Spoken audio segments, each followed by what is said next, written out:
gentlemen. After sitting down listening to a number of presentations today, I know how you might feel at this stage, so I would hope to keep it nice and short and brief and interesting.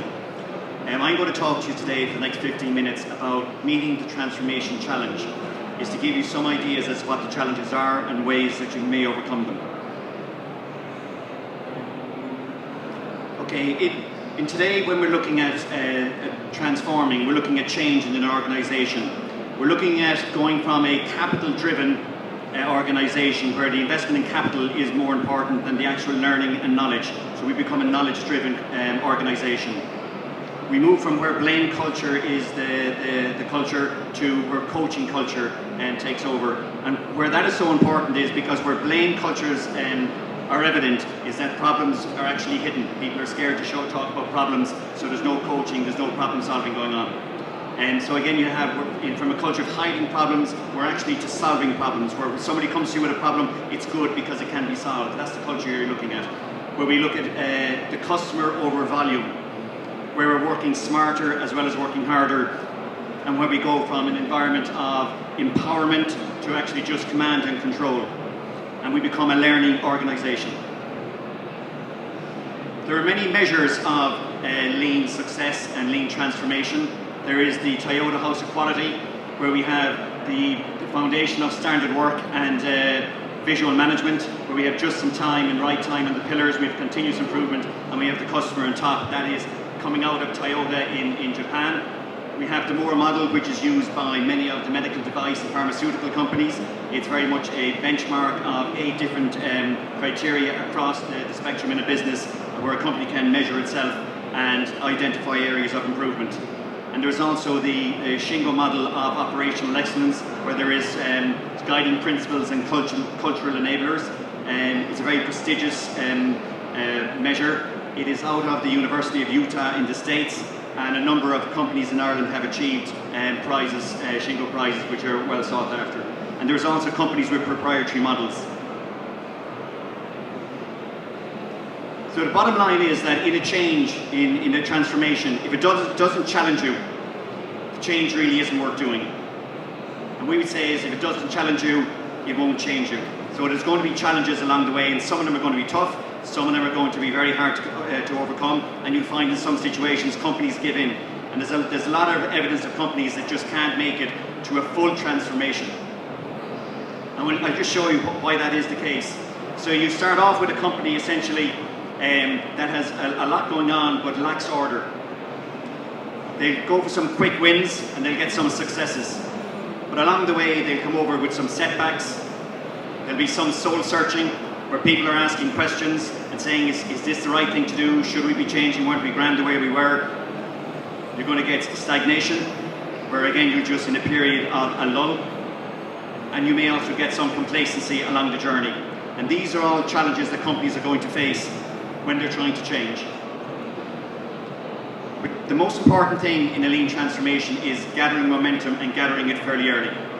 And you get that eureka moment. That could be where it's financially driven. It could be that you've come to an event like this and you've heard about lean. It could be you've heard it from a supplier company. It could be from anywhere. But you get that eureka moment where you say, we've got to change. And when you look to change, the areas that will be very important will be bringing in a training regime, a program of training, is appointing a champion, someone who's going to drive the change through the organisation.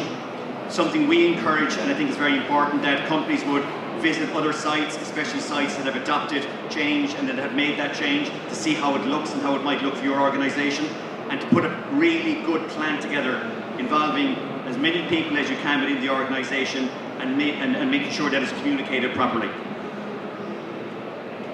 So with the early momentum you will have, it's very important, but a lot of companies find that early momentum is very hard to continue to sustain. And the thing is, we will find you get change, and you get change for a period of time. It's the sustainability of change that really is important. And I was at a presentation there not so long ago where a global head of operational excellence for a Medicare company mentioned that something like 85% of business transformations fail at some point for this particular reason, is that they got the early wins, they got the momentum, and then all of a sudden they start hitting barriers. right? And that can be for lots of different reasons. So change really is difficult, but the sustainability of it is very important. And this is where companies need to become learning organizations, where people are continually learning to do what they do and do it better. So this is a book, I don't know whether you've ever come across it, Switch. It's by the Heath brothers. It's basically looking at how to change things when change is difficult. And I would very much recommend that you read it. And I'm going to share with you some of their visions and views of change. They look at change and they look at the emotions that are involved. And they look at the logic side of the brain and they look at the emotional side of the brain.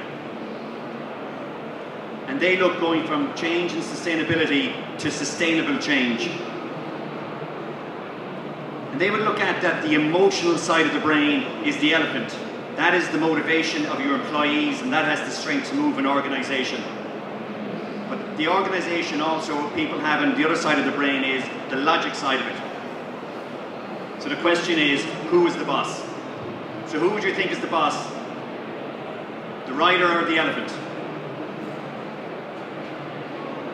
The elephant is the emotions, because the emotions you can drag people in a certain direction, but the elephant is going to go where the elephant wants to go, and there is evidence of it. So the three surprising things about change that they found from their research was the resistance may be due to a lack of clarity, and we find when we're talking to companies that they have problems with change because they haven't communicated exactly what the change means for different people, what it's going to look like. And you know yourself, if you've been brought on a journey and you're not really sure where you're going, it's not very pleasant. And people just like to know where they're going and how it may look for them. Laziness sometimes is viewed as an exhaustion of willpower and self-control. And there was a survey that the book goes over in the States where a number of students were brought into a room. And the room smelt of lovely baked biscuits. And half of the students were given biscuits to eat and the other half were given radishes to eat. And they thought this was a tasting exercise.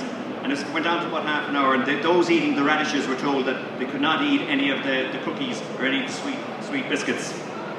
And once that survey was over, they left the room and they were told that people would come back tomorrow to ask them questions about their taste. And a new group came in and they said they were going to do a survey on problem solving. And what they found was that the people who had been denied the biscuits found it much more difficult to solve the problems, and they threw in the towel much earlier than the people who hadn't had to use their willpower in that first test.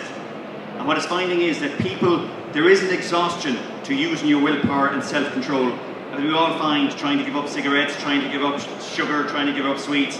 You know, it's probably easy at the start, but you just cave in every so often. It's the exact same for an organization. And you can't overemphasize how important that is.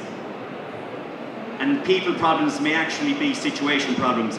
You know, it's not always about the people, it sometimes is the situation people find themselves within our organization.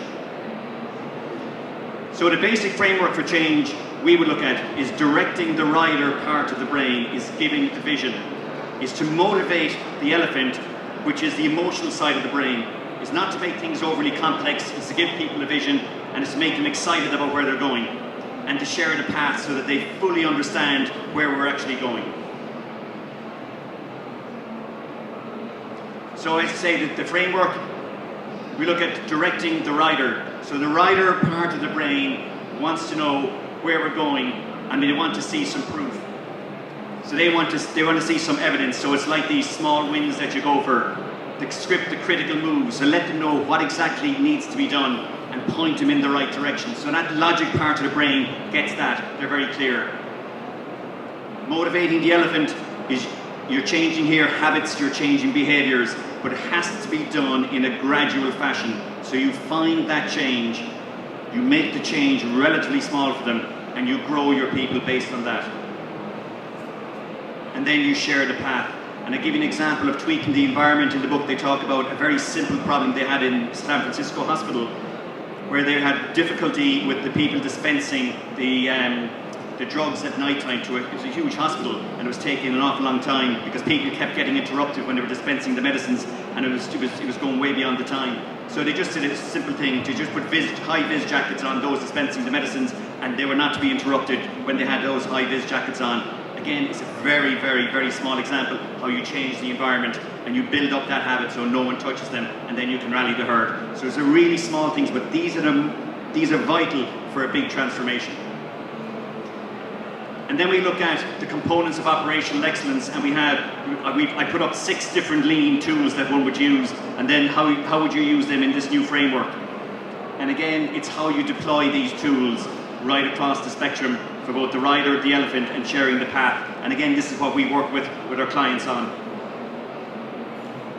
So finally, I'll just say that, build inertia, have as many people as possible invested in the transformation. Too many companies have transformations focused in a small cohort, especially at the management, the senior management level, and it very seldom filters down. The more it filters down, the more successful the transformation will be. Motivation comes from feelings. So it's all about the feelings of the people involved in your company in the transformation. It's not about how you feel about how the transformation is going, it's how do they feel, and do they know where they're going, and are they happy about it? And finally then, when you use lean tools, be clear on why you're actually using them and how you implement them. We are at stand 73, and be delighted if you came along to talk to us. And if you have any questions, I'd be delighted to answer them. Well done, Vincent.